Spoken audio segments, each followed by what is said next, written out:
सनातन धर्म में केदारनाथ धाम का अलग ही महत्व है। ये धाम उत्तराखंड के रुद्रप्रयाग जिले में स्थित है। आज के वीडियो में मैं आपसे केदारनाथ यात्रा के संपूर्ण विवरण के बारे में बात करूंगा। इसमें आपको बताऊंगा कि आपको केदारनाथ यात्रा कब करनी है, कैसे करनी है, कहां से आपको यात्रा की शुरुआत करनी है, वहां पे रुकने की क्या क्या व्यवस्था होगी, खाने पीने की क्या क्या व्यवस्था होगी और जो ट्रैक है उसमें आपको क्या क्या सुविधाएँ मिलेंगी। साथ ही साथ इस ट्रैक को पूरा करने में आपको कितना समय लगेगा तथा केदारनाथ यात्रा से जुड़ी हर एक इन्फॉर्मेशन मैं आपके साथ शेयर करूंगा। तो वीडियो में बने रहिए आखिर तक मेरे साथ, जिससे आपको केदारनाथ यात्रा से जुड़ी हर प्रकार की जानकारी मिल सके। तो चलिए महादेव के जयकारे के साथ हम इस वीडियो को शुरू करते हैं। नमो पार्वती पते, हर हर महादेव। तो दोस्तों, सबसे पहले हम बात करेंगे कि यात्रा करने का सही समय क्या रहेगा। इस साल केदारनाथ धाम के कपाट 25 अप्रैल को खुल जाएंगे और दीपावली के अगले दिन तक ये यात्रा चलेगी। मतलब 6 महीने का टाइम है यात्रा करने का। तो अगर आप फ्रेंड्स के साथ यात्रा का प्लान कर रहे हैं तो सितंबर और अक्टूबर में जाना बेहद सूटेबल रहेगा, क्योंकि उस टाइम रश भी थोड़ा कम हो जाता है, जिससे रेट्स वहाँ के सारे कम हो जाएंगे और उसके साथ साथ स्नोफॉल के भी चांसेस रहते हैं। तो ये यात्रा बहुत ही मेमोरेबल हो जाएगी। और अगर आप फैमिली के साथ यात्रा कर रहे हैं जिसमें आपके साथ बुज़ुर्ग भी हैं या फिर आप खुद एक बुज़ुर्ग हैं, तो मैं आपको रिकमेंड करूंगा कि आपको मई और जून में यात्रा करनी चाहिए, क्योंकि उस टाइम ठंड थोड़ी कम रहती है और बारिश भी होने के बहुत कम आसार होते हैं। जिसके साथ भी आप यात्रा कर रहे हैं, मैं आपको कहूँगा कि जुलाई और अगस्त जो मानसून सीज़न होता है उसमें बारिश खूब होती है, तो उस टाइम यात्रा को अवॉइड करना चाहिए। चलिए अब हम आगे बात करते हैं कि यात्रा कहाँ से शुरू होती है और कहाँ पर ख़त्म होती है। अगर आप बाय ट्रेन यात्रा कर रहे हैं तो आपको या तो हरिद्वार पहुँचना है या आपको पहुँचना है योग नगरी ऋषिकेश। हम यहाँ हरिद्वार से यात्रा शुरू करेंगे। हरिद्वार रेलवे स्टेशन पहुँचकर रेलवे स्टेशन के जस्ट सामने बना हुआ है बस स्टैंड, वहाँ से हमें सोनप्रयाग जाना है। सोनप्रयाग जाने के लिए अब आपको प्राइवेट बस मिल सकती है, गवर्नमेंट बस मिल सकती है, टैक्सी कर सकते हैं या शेयरिंग टेम्पो ट्रेवलर भी कर सकते हैं। और अगर आप खुद की गाड़ी से जा रहे हैं तब भी आपको सोनप्रयाग पहुंचना है। सोनप्रयाग में आपको पार्किंग की सुविधा मिल जाएगी। सोनप्रयाग से हरिद्वार पहुंचने में आपको कम से कम 8 से 10 घंटे लगेंगे। ये 250 किलोमीटर का रास्ता है, बट सीज़न में यहाँ बहुत रश रहता है और बहुत जाम लगता है, तो इस वजह से आपको 8 से 10 घंटे सोनप्रयाग पहुँचते पहुँचते लग जाएंगे। सोनप्रयाग पहुँचकर आपको वहाँ नाइट स्टे करना है। स्टे के लिए आपको सोनप्रयाग सीतापुर में होटल्स, डॉर्मेट्री, धर्मशाला का ऑप्शन मिल जाएगा। होटल रूम आपको कम से कम 1500 से 2000 के आसपास मिलेंगे और डॉर्मेट्री आपको कम से कम 500 से 800 रुपये के आसपास मिल जाएगी। ये रेट्स जो हैं सीज़न के हिसाब से ऊपर नीचे होते रहते हैं।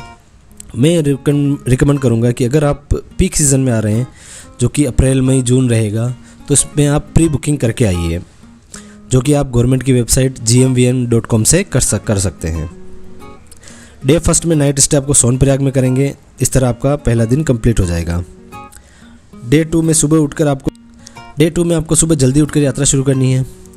सोनप्रयाग से डे 2 में हमें पहुंचना है गौरीकुंड, और गौरीकुंड जाने के लिए आपको सोनप्रयाग से बोलेरो और सुमो जो शेयरिंग में चलती है वही ऑप्शन है। सोनप्रयाग से आगे आप किसी भी तरह का कोई भी व्हीकल नहीं ले जा सकते। में ही आपकी यात्रा पर्ची का वेरिफिकेशन होगा, जो इस साल सिर्फ ऑनलाइन या व्हाट्सएप के माध्यम से ही बनेगी। ऑफलाइन काउंटर इस साल बंद कर दिए गए हैं। हो सकता है कि यात्रा शुरू होने के बाद खोल दिए जाएं, पर वो बहुत लिमिटेड जगह पर खुलेंगे, तो आप उसके भरोसे ना रहें और ऑनलाइन यात्रा पर्ची बनवा कर ही जाएं। वेरिफिकेशन करवाने के बाद आप चाहें तो घोड़े और खच्चरों की बुकिंग भी यहीं से कर सकते हैं। यहीं से आपके घोड़े और खच्चरों की गवर्नमेंट काउंटर से बुकिंग हो जाएगी। अब यहाँ पर ख़ास बात यह है कि मैं आपको ये रिकमेंड करूँगा कि अगर आप पैदल ट्रैक कर सकते हैं तो ही केदारनाथ धाम आए, क्योंकि यह सनातन धर्म के लिए बहुत ही विशिष्ट स्थान रखता है। ये कोई पिकनिक स्पॉट नहीं है कि आप आए और आपकी सहूलियत के लिए आप घोड़े और खच्चरों को नुकसान पहुंचाएं। ये बिल्कुल भी सही नहीं है। तो मैं ये रिकमेंड करूंगा कि अगर आप पैदल यात्रा कर सकते हैं तो ही आएँ। घोड़े और खच्चरों के अलावा आपके पास एक हेलीकॉप्टर का ऑप्शन भी रहेगा। उसकी बुकिंग भी आपको ऑनलाइन करनी पड़ेगी, जो इस साल IRCTC बुक कर रहा है। अगर आप पैदल या घोड़े खच्चर से ट्रैक कर रहे हैं तो आपको गौरीकुंड पहुंचना पड़ेगा। उसके लिए आपको बोलेरो और सुमो ही ऑप्शन है, और उसके टिकट के लिए आपको बहुत लंबी लाइन का सामना करना पड़ेगा। इसलिए मैं यही रिकमेंड करूंगा कि आप सुबह जल्दी उठकर लाइन में लग जाएं, तो आपको भीड़ बहुत कम देखने को मिलेगी और टिकट भी बुक आसानी से हो जाएगा। अब सोनप्रयाग से गौरीकुंड अराउंड 15 से 20 मिनट का रास्ता है। ये 5 किलोमीटर लंबा रास्ता है और यहाँ का किराया आपको 50 रुपये लगेगा। गौरीकुंड से शुरू होता है केदारनाथ का पैदल मार्ग, जो कि लिखा हुआ तो अराउंड 16 किलोमीटर है, बट जो भी जाके आते हैं वो ये बताते हैं कि ट्रैक अराउंड 20 से 22 किलोमीटर लंबा है, तो आप उसी हिसाब से मन बना के जाएं। गौरीकुंड में आप गौरी माता के दर्शन कर सकते हैं। गौरीकुंड में कुंड में स्नान भी कर सकते हैं। दर्शन करके आप केदारनाथ के लिए ट्रैक शुरू कर दीजिए। आप पैदल ट्रैक कर रहे हैं तो ठीक है, बट जो पैदल ट्रैक नहीं कर सकते हैं, हेलीकॉप्टर भी अफोर्ड नहीं कर सकते, उनके लिए घोड़े और खच्चरों के रेट भी बता देता हूँ मैं। गौरीकुंड से केदारनाथ का गवर्नमेंट रेट 2500 से 3000 रुपये फिक्स है, बट पीक सीज़न में ये रेट 3500 से 4000 भी चला जाता है, क्योंकि इस टाइम रश बहुत ज़्यादा होता है।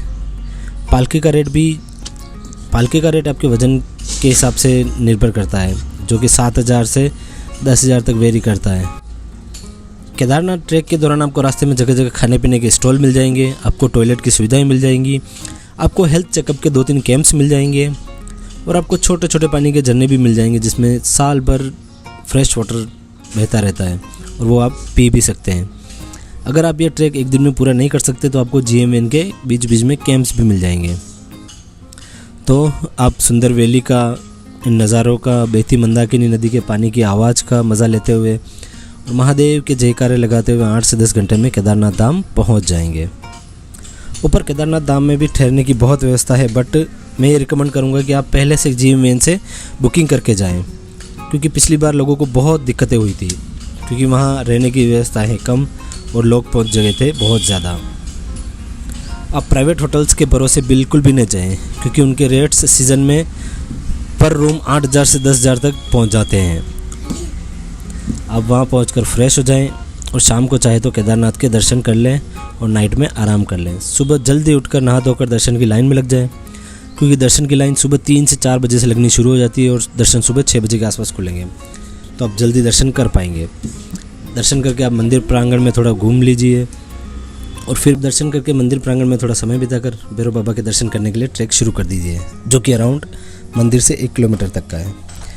भैरव बाबा के दर्शन करके आप केदारनाथ में आकर कुछ नाश्ता कर लीजिए और नीचे उतरना शुरू कर लीजिए। फिर से आप सोनप्रयाग में आकर स्टे कर लीजिए और अगले दिन हरिद्वार के लिए निकल जाइए। बस इस तरह से आपकी यात्रा हरिद्वार से केदारनाथ और केदारनाथ से वापस हरिद्वार तक पूरी हो जाएगी। अब बात करते हैं खर्चे की, तो 3 रात और 4 दिन का खर्चा लगभग एक व्यक्ति का 9,000 से 10,000 तक का आएगा, अगर आप पैदल ट्रैक करते हैं और बुकिंग GMN से करके आते हैं तो दोस्तों ये था केदारनाथ यात्रा की पूरी डिटेल। अगर आपको कुछ डाउट है तो मुझे कांटेक्ट कर सकते हैं इंस्टाग्राम पर और कमेंट सेक्शन भी पूछ सकते हैं। ऐसे ही व्लॉगिंग से रिलेटेड वीडियोस के लिए हमारे चैनल को सब्सक्राइब कर लीजिए, जहां आपको ऐसे ही वीडियोस मिलते रहेंगे। हर हर महादेव।